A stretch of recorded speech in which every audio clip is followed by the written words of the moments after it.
Today I want to look at adding extra input and output facilities to basically any microcontroller, but in particular the cheap yellow display that I'm currently using. When I first developed the EzyBus controller for the EzyBus system, I used the board that you see here, which had an MCP23017 microcontroller and a 1602 display and a bunch of buttons. But I wanted a touch screen version, so I switched to using a Raspberry Pi Pico on a PCB with an ILI 9341 LCD touchscreen on it. The problem with that is that so many of the I/O pins of the Pi Pico were used up handling the LCD and handling the touchscreen that it did not allow for many external devices to be attached. When I then started to look at designing my own DCC-X controller, I used the CYD, the cheap yellow display, which is a common name known for the ESP322432S028, hence CYD. Like the Pi Pico 2, it's got a much higher performance than the MCP328, but once again so many of the pins are tied up handling the LCD screen and the touchscreen facilities. Here is the underside of the CYD, and you can see the Wi-Fi and Bluetooth module. You can see the SD card reader and USB ports, but very limited other I/O ports. It does have top left the power and serial port connection, and bottom right we have two other sockets, but with very little external connections. The one on the right, for example, has IO35 and IO22, but it already appears on the other socket, so it's duplicated. And IO21 is available externally, but is already used for controlling the backlight. So we're left with essentially IO35 on the right hand port. On the left hand port we have IO22 and IO27. However, it also has the ground and 3.3 volts, and that allows us to connect to the I2C bus, and that in turn allows us to add on many more digital I/O connections.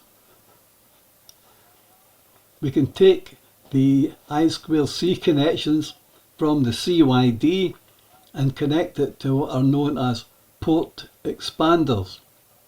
And here are three options here. The PCF8574, you'll see at the top, has 4 pins, 2 for the power and 2 for the I2C bus.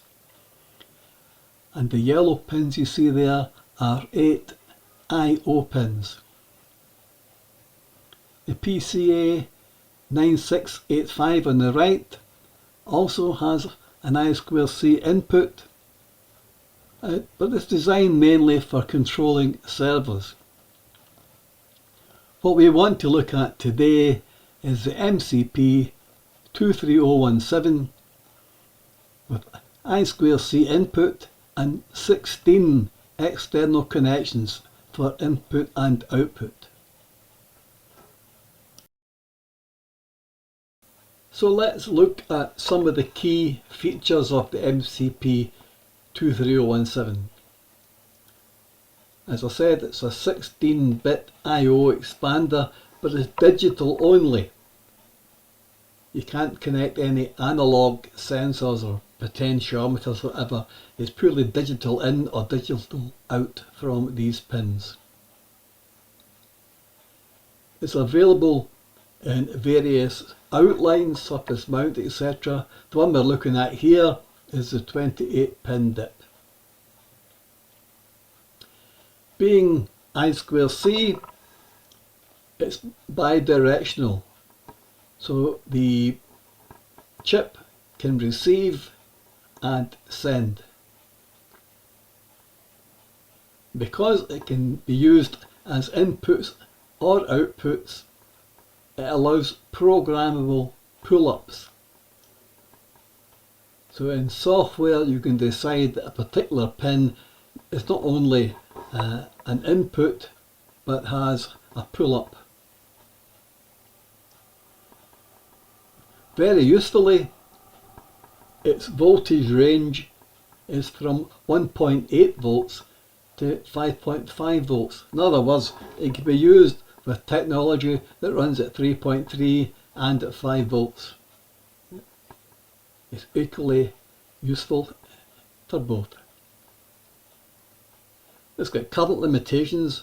Each pin can only output a maximum of 25 milliamps. Wouldn't want to go near that maximum. And 125 milliamps in total from the whole chip. So it's up to you. You can run LEDs directly from it, of course, but anything with higher current, they're going to want to use transistors or whatever. And each chip has 3 address pins.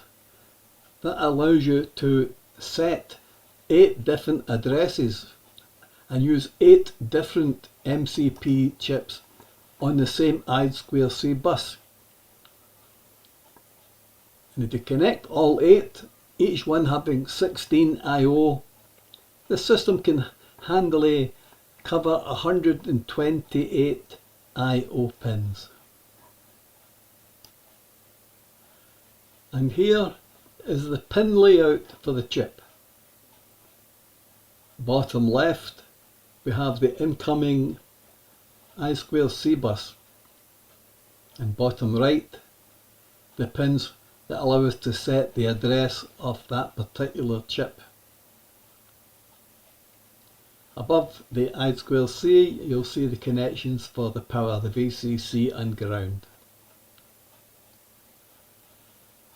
And then top right from A0 to A7 there's your 8 I/O pins, and on the left hand side B0 to B7 another 8 I/O pins. They're organised in 2 banks called ports. And if you're familiar with the idea of interrupts, pin 20 will change state if any change takes place on the inputs of bank A, port A, and pin 19 will change state if anything changes on port B. The reset pin is normally taken up permanently to VCC, otherwise it's liable to reset the chip.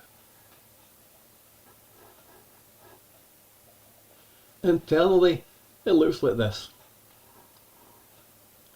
Top left of the module is the decode circuitry, which determines what address the I2C will accept as belonging to it.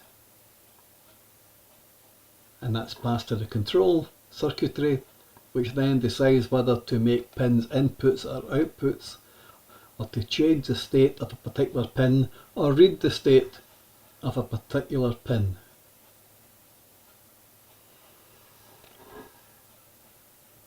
The chip is organised, as I said, as port A and port B.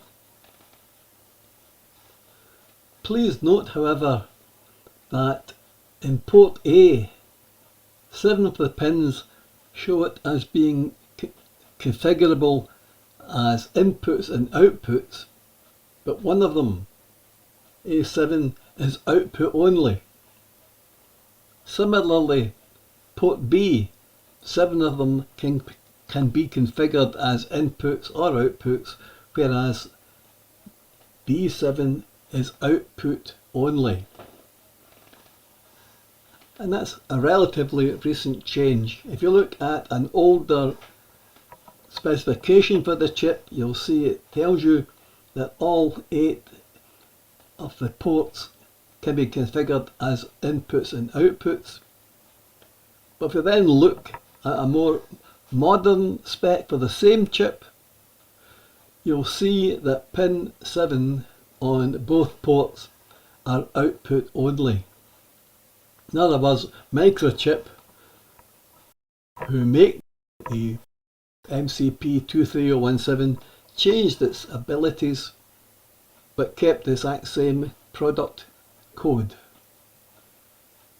In other words, older chips will work as I/O for all 8 pins, whereas more modern versions that you buy will be 7 I/O and 1 output only. Just got to live with it.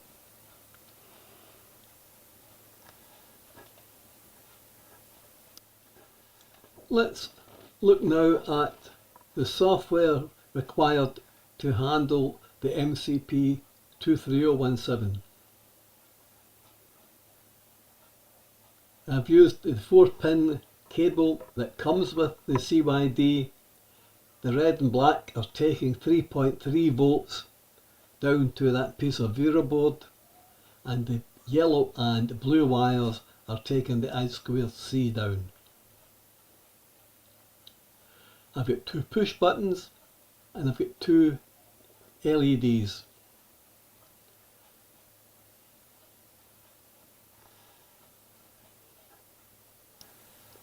I'm going to be using the Arduino IDE to program the CYD. Although this is appropriate for nanos or unos or whatever, megas, or any microcontroller that handles I2C. We're going to need 2 libraries, one to handle the I2C communication and one to handle the internal features of the MCP23017. The standard library for the 23017 is shown here, and you have to initialize it and then set up how you want to see port A being used and how you want to see port B being used. In this example, I've set up port A using the port mode command, and because they're all ones in the parameter, they're all inputs, and the same with port B. I've set all as inputs. Of course, I can set a mix in there of zeros and ones in the parameter so that some pins are inputs and some pins are outputs.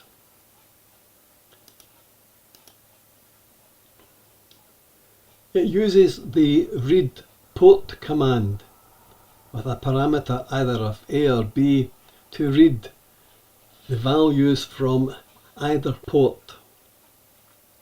It reads them into a byte because it's an 8-bit port with 8 input pins that you're reading.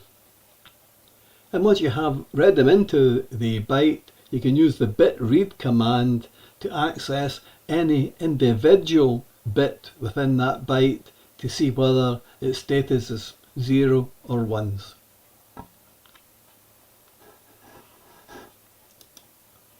Or you can use logic to combine the 2 bits into one single 16-bit integer. In this case I've called it all pins, and then you can check for any one of the 16 different pins conditions.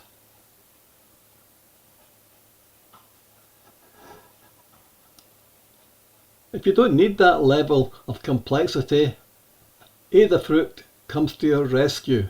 They've written their own library for handling the MCP23017, which lets you access individual pins much more easily.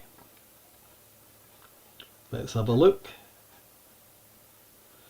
First of all, you'll see here that what used to be A0 to A7 and B0 to B7 is now recognised by Adafruit as pins 0 to 15. Are viewed that way, are accessed that way from now on in their code.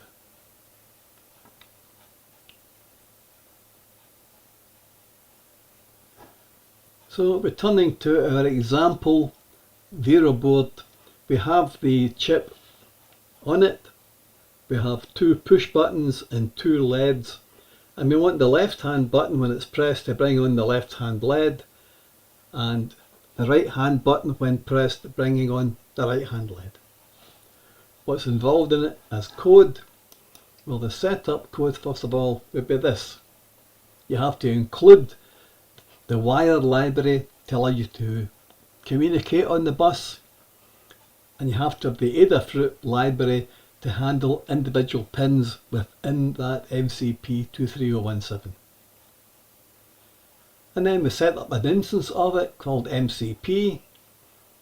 Once again, we define what pins we want for our two push buttons and what two pins we want for our two LEDs. We'll have an integer created to handle the readings, and then we'll set it up. I've put serial begin in there, it's not required, but it helps you to fault find if things go wrong. You can send status to the screen. And then we have wire begin. Normally it's got default positions for the I2C, but in our case, as we saw earlier, we're going to use 22 and 27, those pins on the CYD that we can use for the I2C. And then we begin the I2C, and then we use pin mode to set up what the pins will do. We've made both input pin 1 and input pin 2 inputs with internal pull-ups. So all we have to do now is have a push button that will take those pins down to 0. When the push button isn't pressed, there'll be a high on the input pin, and when we press the button, we bring the pin down to 0. And then we have pin mode to set the two LED pins as outputs. And now we're set up. The main code, quite simple just to demonstrate. We take a reading using MCP digital read from the input pin. We allow a delay for it to settle, and then if the reading is 0, i.e. you have pressed the push button, then the LED pin will go to low, and that will illuminate the LED. Otherwise the LED is extinguished. And it's the exact same code for pin 2, except we're reading from pin 2 and setting LED 2 on or off. Let's look at it in practice then. Here it goes.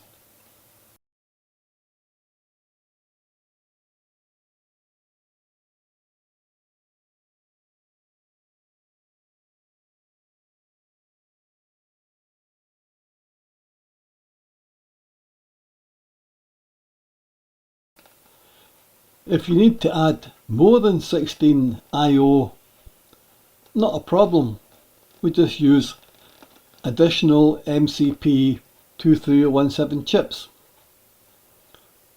because they are programmable for their addresses using jumpers or as seen in my example, wire links to set the addresses. There's a website that specifies permissible I2C addresses for different devices.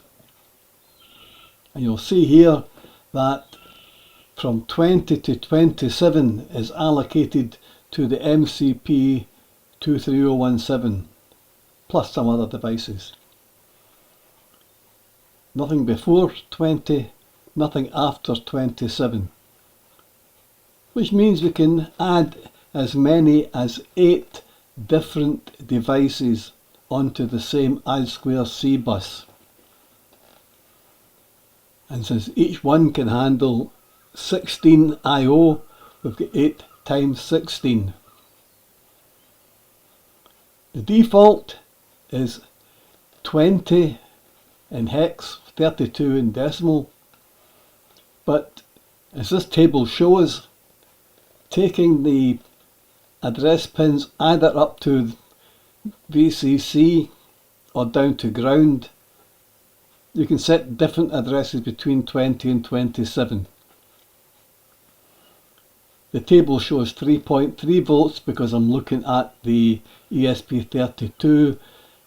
For other processors, it might be 5 volts for the high. And here we have 8 connected, starting from hex 20 to hex 27. Programming wise, you'll see how we allocate the 8 devices and then start them up.